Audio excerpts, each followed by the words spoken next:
I was a 7-year-old boy existing in a time of poverty and hardship. My family lived in England during the Renaissance period. My parents struggled to support our family, and I felt the direct consequences of this. With 3 sisters and 2 brothers, I did not know how I could fix my situation, as I was just a 7-year-old boy. I did know, however, that I was not like any of the other boys, because I actually had to help and support my family, while they got to play around all the time. I got to play sometimes too, though, with my neighbors. Sometimes during the day, all the children would escape their parents and play. We didn't have any toys to play with, but we still found fun in the littlest of things. We used our imaginations. This imagination led one of the neighbor boys, Christopher, to spread around a new rumor that I had never heard before, but I believed the rumor because Christopher was older than me and very trustable. The rumor was that if you threw pence in the fountain in the middle of the city and made a wish, then your wish would come true. I was very skeptical of this idea, mostly because due to my poverty, I didn't have many pence to spare. I really wanted to give this a try, though. I already knew what my wish would be, for my family to live a better and wealthier life. Due to my great wish, I decided to go through with this idea, because sacrificing just 1 pence for a whole new life was not a big deal in my opinion. I didn't know if my parents would let me, though. I went home after having a fun time with my friends and asked. They said absolutely not. They were not about to give me a whole pence just to find out if a stupid rumor is true. I was devastated by this news and did my chores in sadness that night, but I was also developing a plan. Before I went to bed in the one room of this house, I stole a pence on the counter while my father wasn't looking.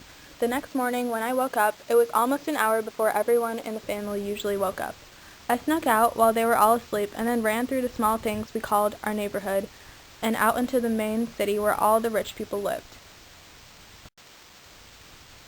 I hadn't been here to the main city in a while, and I was amazed by all the luxuries that it had compared to my own small home. I didn't exactly know my way through this main city, and I was starting to get frustrated. Anything could happen to a 7-year-old boy in the big city, but I knew I was smart enough to get out of any situation. I wandered all throughout the city until I finally found my destination, the fountain. Fountains were not very abundant through the world during the time that I lived. If a city had one, it meant that they were rich and pure and able to afford it. Even if they did have one, they were not very advanced or anything, just simple and symbolic. This one had nothing special about it, but I knew that it was a special fountain. I took the pence from my hand and threw it in the fountain. I closed my eyes and made my wish. I heard the sound of the pence hitting the water and opened them. I looked down. My appearance seemed the same. I looked around. The city seemed the same too. My face was now full of disappointment. I should have never believed Christopher and his silly rumors. I returned home with a gloomy look on my face. When I got back home, my whole family was still asleep. I didn't feel like going back to sleep too, so I just finished my chores for the day earlier until my whole family woke up and accompanied me. When they did, I simply went through my day as normal. I secretly hoped that I would blink and suddenly be living in a house in the main city. This never happened, however. My father was out the whole day looking for a dinner for us to eat. The rest of the family was growing hungry until he finally returned with the food. He also had some good news. He was going through the main city and there was a job opening for a tax collector. My father used his convincing skills and sheer luck to earn himself the job.